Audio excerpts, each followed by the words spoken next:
Good morning, everybody. It's Tuesday, and it is Tuesdays with Terry. Welcome to another episode of Tuesdays with Terry. I'm talking to you live from Austin, Texas. And you know what they say about Austin? The sun is hot, the barbecue is sweet, and all the drinks are free over here if you're hanging out with me. It's great to have you. Thanks for listening in today. I appreciate it. And by the way, if you know somebody that could get a benefit, could get a uplift, could get some energy, or could get a tip from some of the things that I talk about or some of the things that I say, would you do me a favor, please, from my heart? Would you be so kind as to share the podcast with a friend, a family member, a neighbor, a relative, and invite them to tune in? I'm trying to build my audience, and I'd like to have a larger audience and a larger group of people to help out if I can. And if you can help me with that, man, I'd sure appreciate it.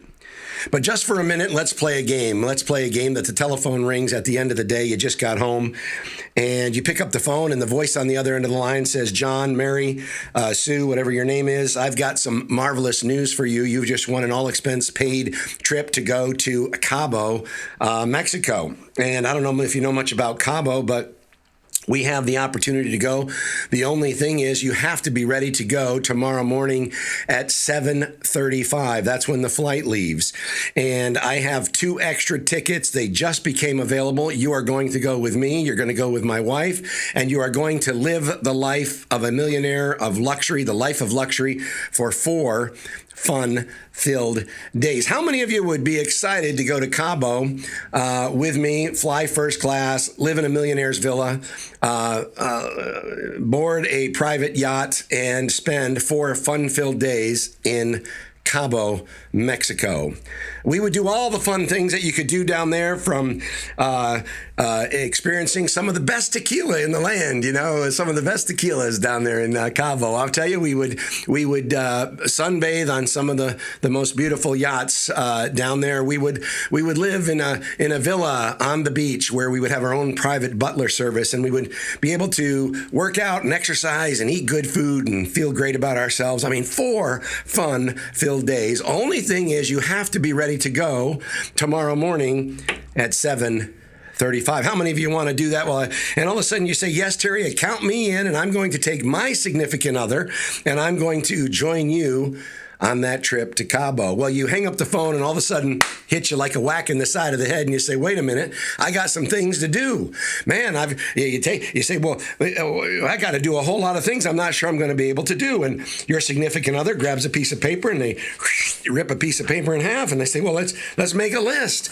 Let's make a list. What's the first thing you have to do? Because I really want to go to Cabo with Terry and his wife. And you say, well, here's the first thing I got to do. I say, what's the second thing you got to do? And you write that down. What's the third thing you got to do? And the fourth and the fifth. And the 6th thing you have to do. Let me ask you a question. How many of you believe that you probably would be more productive in the next 24 hours than you are normally in 1, 2, or 3 days if you knew you could go on a 4-day fun-filled trip to Cabo with me? And if that's true, then let me ask you this question. Why don't you do that every single day of your life? Why don't you say to yourself, if I can get this and this and this and this done today, tomorrow I can go on the trip? As a matter of fact, you know, if you set up your life, if you set up your day, you set up your week, you set up your month, and you become very good at accomplishing your objectives, you become accomplishing your goals, and that's what I'm really talking about. Is, do you have some goals? Do you have some personal goals in life? Do you have some personal goals for yourself? Do you have some goals for your business? Do you have some goals for your team? What I'm really talking about is getting things done. So number one, what I wanted to share with you today is you got to have some goals and you got to have them written down. You've got to put those goals, you got to get them out of your mind, you got to put them on paper. You see, when they're in your mind, they're wandering around with a bunch of other stuff. When you get them on paper, you step back and start looking at things from 60,000 feet. But you have to have those goals. You've got to write them down. I don't know where you put your goals. I don't know if you, when I was really trying to focus on my fitness or my health, I would go into Men's Health Health or GQ magazine, I would find some pictures and photographs of these volleyball players or, cologne models or whatever that had their shirts off. And I go, man, I want my body to look like that. And I would take that picture or a couple pictures and I'd put up on my bathroom mirror every morning while I'm shaving or I'm getting ready, brushing my teeth. I'm looking at that and I'm looking at that and I'm looking at that. And that was my goals. That what I was trying to attain. And by the way, for those of you who are seeing this live on video, is I actually am a personal trainer, but I'm just in the off season right now. Joke, okay? Joke. But I used to be. That's how I started in the fitness business as an exercise physiologist. In any case, about your goals, are your goals realistic? Are they attainable? Everybody does better when they have some goals. What I'm really talking about is how's your business doing? How's your personal life doing? And how do you get that to move forward? If you have a business, what I would tell you is you got to have some goals. You got to share those goals. You have to have what I call center of influence. So a lot of people understand what the organizational goals are and what we're doing and where we're going. Do you think that for one moment, people who have accomplished a lot in their life, they just stumbled upon success? Do you think for one moment that people think about athletes who are professional athletes? Did they just stumble? Do you think the Houston Astros and the team just stumbled onto the World Series and they just happened to beat the Phillies and they just happened to be winners? In fact, that that's not true. That very successful athletes have a game plan, have goals, have training schedules, and get it done. You see, the mind is a very powerful GPS system. It's probably the most powerful computer that was ever created. But you got to get it out of your mind and you've got to get it down. I heard Ed Mylett speaking the other day. If you haven't ever tuned into Ed Mylett, I highly recommend him. He's a great presenter and a great speaker on success. But he was talking about how he took his goals and he put them down on his phone. People check their phone over 400 times a day. Pick up your phone, you take a look at your phone, and the first thing you see is your goals. It reminds you. It becomes what you're focused on. It becomes what you are obsessed with in terms of accomplishing, and your mind is a powerful GPS, and it takes you, in fact, over time to achieving those objectives. Do you think that, who was the guy that climbed Mount Everest the very first time? Sir Edmund Hillary. Do you think that he was just wandering around on a hike one day, and there, lo and behold, he ended up at the top of Mount Everest? Is that how that happened? Why, no, that wasn't how that happened. It happened because he had a goal and a plan. He trained for it, expedition, etc., and he was the first man. What about the 4-minute mile? You think that the gentleman that broke the 4-minute mile, that he was just out for a run one day, he went out for a jog, he decided to go out for a run, and all of a sudden he said, I'm going to try to run really fast today. No, you see, that's not really how that happened. I mean, the airplane and the Wright brothers, do you think that the Wright brothers were out just flying a kite one day or playing with their model airplanes, and all of a sudden they were, in North Carolina on Kitty Hawk, and all of a sudden they said, you know what, this is kind of crazy, and the wind kind of picked up, and lo and behold, that little thing they had there took off. Is that how it worked? No, it didn't work that way. The iPhone, the computer, the table that you're sitting in front of, the car that you're driving right now, all started with a thought, all started with a goal, all started with a plan. And so I'm asking you, if your life is going to be great, if your life is going to be successful, do you have a plan for that? Some of the times and the things that happen is we get afraid, right? I remember, just starting Orange Theory Fitness, I remember I was afraid. I was afraid because what happened for me personally is I didn't have a lot of choices at the time. And so what I did is I liquidated all my investments. I liquidated my 401k, and it all totaled up, true story, to about $473,000. And I said, I'm all in and I'm going in. And I had to find a partner, and I did, to make it work. But everything that I had, I put into that business to get it off the ground and to get it started. And the truth is, it's scary to start a business. You're putting your neck on the line. You're putting your backside on the line. When you sign personal guarantees for leases on equipment, when you sign personal guarantees for leases on buildings and property, it is a risk. And so what happens many times is we know that there are risks ahead, and we set the goal, we want to make the goal, we want to make it happen, and there are risks, but what happens is we get afraid. And so much time our fear holds us back. And you say, well, I'm not afraid. It depends how much you have to risk, how afraid you are. Many of us, if you remember back to the high school dance, right? Many of us, as I'll speak for myself as a young boy, a young adult, high school, we go have the dance in the gym, and you have to, the music's playing, and they have to walk across the gym and ask the girl out. That's a risk because you have a chance where the girl might say no. And if she does say no, then you've got to take the walk of shame all the way back across to all your buddies and go, oh, man, you try to get back with your buddies. And, they might rib you a little bit because she's turned you down or because she said no, but that is a simple illustration of risk. Are you willing to take the risk in order to get the reward?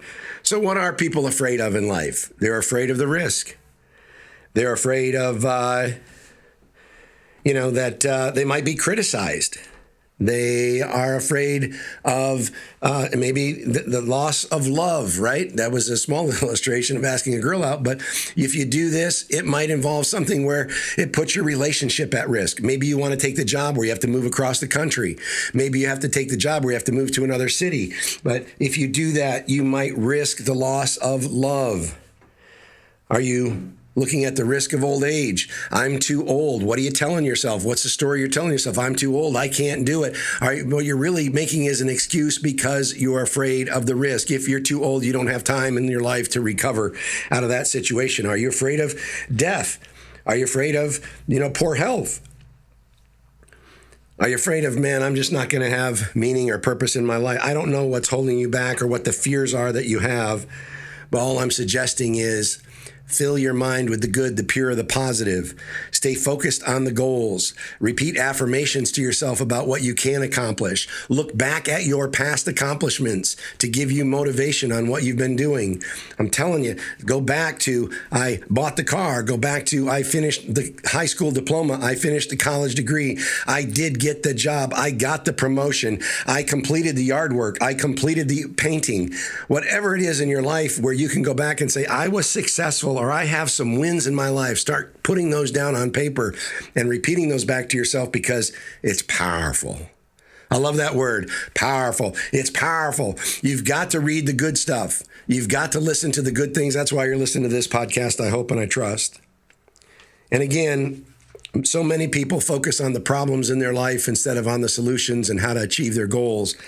And you've got to spend more time looking for solutions and talking to people. Find a mentor. Find those 5 people in your life that can be advisors to you, your personal advisory board. I've talked about that in the past. Find those advisories, people. Find a mentor and focus on solutions. Ask other people, what are opportunities? What are solutions? I'm going through a thing in business right now where I've had to reach out to other professionals in the fitness business and say, listen, I've tried this, I've tried this, I've tried this, and I failed at all 3 or 4 or 5 of them. I need a new solution. I need a new idea. I need to maybe step back and approach this from a different angle. And I need somebody to look at it because I'm too myopic. I've got the blinders on and I see it through my glasses and the way that I'm looking at it. Is that true for you? Is that true for your life? Is it true for your relationships? Is it true for your business?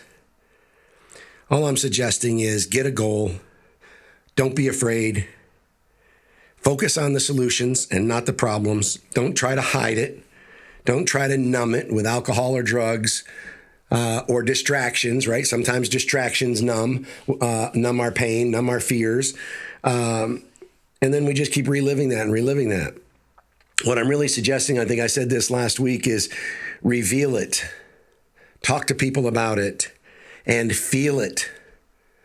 Feel the pain, feel the adversity that you might have to go through, and know that that's a process. To everything in life, it's a season. When the good things are going on, it's probably a season, 3 or 4 months. When bad things are going on or not good things, it's probably 3 or 4 months. It's never as good or as bad as you think it is. After you feel it, then you can heal it. And that's how you have long-term success, long-term highs in your life. Make those decisions and stay committed to the decisions that you make. So many times we make a decision as simple as getting up in the morning at 6 o'clock and going for a workout, and the alarm goes off at 6 o'clock, and what happens? We hit the snoozer button. I think mine's 8 minutes. And then we hit it again, and then you hit it again, and then you hit it again, and then lo and behold, it's 6:30, and now you don't have time to get up and go work out, and so you skipped your workout. You made the decision the night before, you just didn't stay committed to that decision. Set those goals. Don't be afraid. Focus on the solutions. Make some decisions and stay committed to the decisions. You will not fail as long as you don't quit. Never, never, ever quit. My name's Terry. I'm your friend. Have a wonderful day.